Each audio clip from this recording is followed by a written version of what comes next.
Hello. As you all may know, I am more mysterious man. I would like to put my overall statement on this first and last. I have been in the TUI community for about 5 years now. I started out with barely anything, and slowly made myself through the community. I think I became pretty well known multiple times, but a lot of times, due to the hiatuses I took, people forgot about me. I've watched a lot of what has been happening within TUI, and almost every year it has come crashing down in flames. It has been quite a few times now that TUI has shut down, whether it was because of its developers or Rollevoet himself. People have seemed to forget about all of these times, even though I believe it should have painted the message that Rollevoet is not the best person. This is why I wanted to cover this. However, I wanted to cover it under a new alias due to it gaining popularity at the time.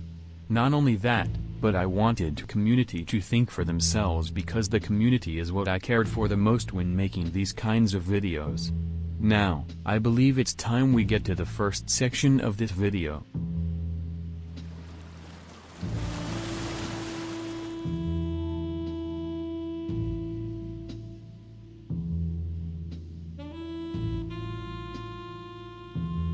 I want to start by saying that the people who sent the Agartha stuff should have been punished immediately. This doesn't excuse what Rollevoet did at all. It just spreads blame around. The person writing this is a moderator himself, so I believe their punishment should have been carried out similarly to Rollevoet's, assuming from what was written here that they were not. And for the whole nude thing, I stated that they were also clothed. It was clearly suggestive. I never claimed it was nude, and I wasn't trying to overstate it by the slightest. What stands out most is that even after the source was brought out, albeit by people you believed were trolls, though you still could have put research into it, you continued defending it.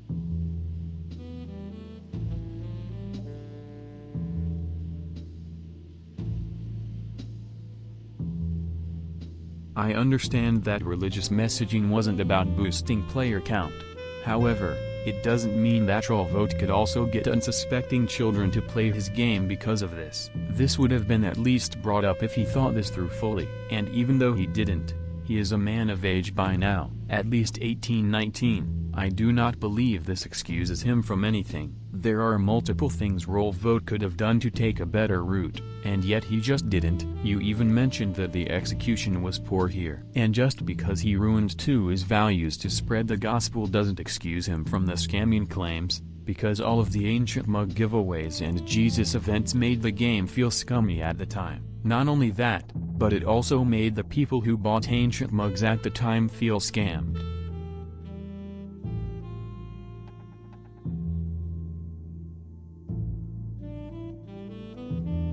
Even though he states he'll grow from this, he should already know how to handle stuff like this because, at the time he was handling it, Rollevoet was an adult and had owned TUI for 5 years. If he were a teenager, then sure, I think I'd understand where this statement is coming from, but instead, Rollevoet is and has been an adult for almost a year now. He should know how to handle things like this alone by now, and it most likely has happened before in the community at least once. Different communities also have different rules, so this should not have happened in the first place. When you join a server, the first thing you look at is the rules, correct? It's what's required in almost every server, though it seems Rollevoet didn't understand that everyone's rules aren't the same as his. Treating one server's specific rules as if they reflect on the whole game or community was a mistake.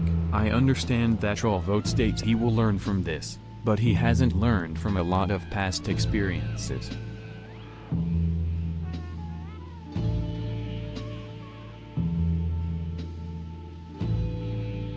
I believe that requiring income does not justify any of these monetization methods. All of the pay-to-win aspects are also not addressed, as needing income is not a valid excuse for hurting the overall player base due to payment. An example of this that I will name is when a person in the server named Empor got unbanned after spreading rumors that 2 people in the server were pedophiles because they paid for in-game items. Comparing it to taking office calls and working at a fast food restaurant also doesn't address a lot, since the complaint I made was never about whether game development was a real job. Taking the merchandise claim at face value, I also believe taking no profits from the merch does not mean Rolevo does not take responsibility for directing players towards the merchandise site in the first place. While saying he got scammed too does explain what happened to him, it still does not explain what happened to the people who bought from a site run by him. I will not complain about how troll compensation was handled, as it was handled fairly. However, there wasn't any compensation for since deleted trolls.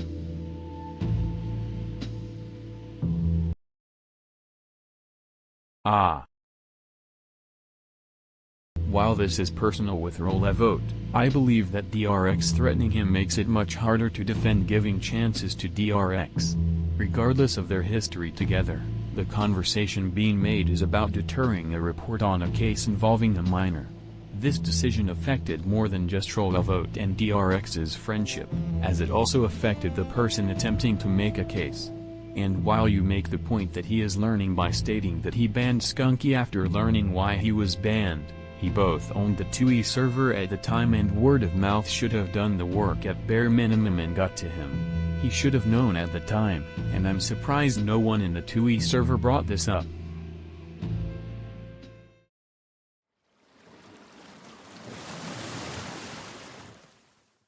Now, after all of that, let's ask myself, what do I think of this?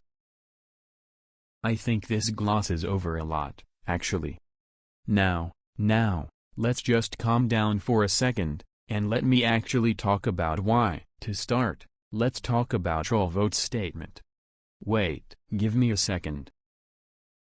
Dude, what are you doing here? I heard that you were talking about Rolevo, so I wanted to come. You were a little late to the party. Man, it's been like 7 minutes of runtime and you haven't shown up before then. Does that mean I don't at least get to make an appearance? Yeah, no dude, get in here. Thank you.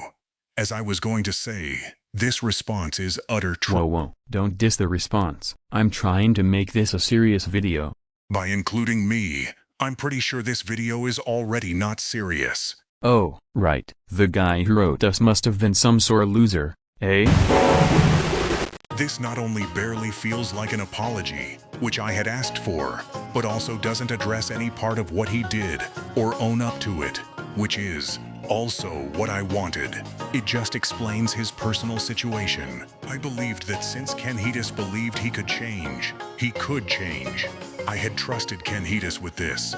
However, I believe this whole shtick has shown that he hasn't. This does not mean I won't continue to make videos about this, but I believe that that's all I really have to say. There, you got your moment. Can we leave now to make space for someone else? Sure.